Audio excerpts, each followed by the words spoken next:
Hello दोस्तों, राधे राधे। मैं माला प्रजापति हमारे यूट्यूब चैनल में सभी दर्शकों का स्वागत करती हूँ, अभिनंदन करती हूँ। आज मैं एक बहुत ही प्यारा कहारा नाच गीत लेकर आई हूँ। अगर आप सभी को अच्छा लगे तो प्लीज लाइक करना, कमेंट करना और मेरे चैनल को सब्सक्राइब करना। धोबिनी के दाँतवा में सोने कै बतीसिया की ऊह देखिना, रजवा गाइन लो भाई की ऊह देखिना, रजवा गाइन लो भाई की ऊह देखिना।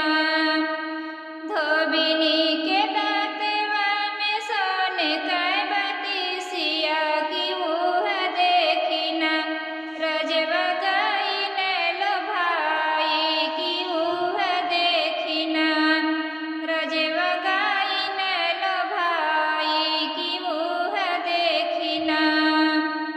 जवने ही घाट धोबिनी धोवनी कपड़वा वही हो घाटना, रजवा करया स्नानवा वही हो घाटना, रजवा करया स्नानवा वही हो घाटना।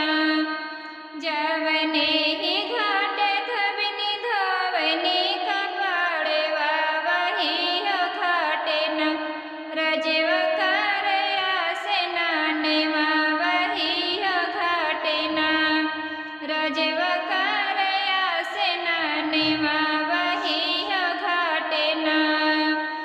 ओते चल राजवा हो, ओते चल राजवा की पड़ी हो जइहना, तुहर नार के कछिटिया की पड़ी हो जइहना, तुहर नार के कछिटिया की पड़ी हो जइहना।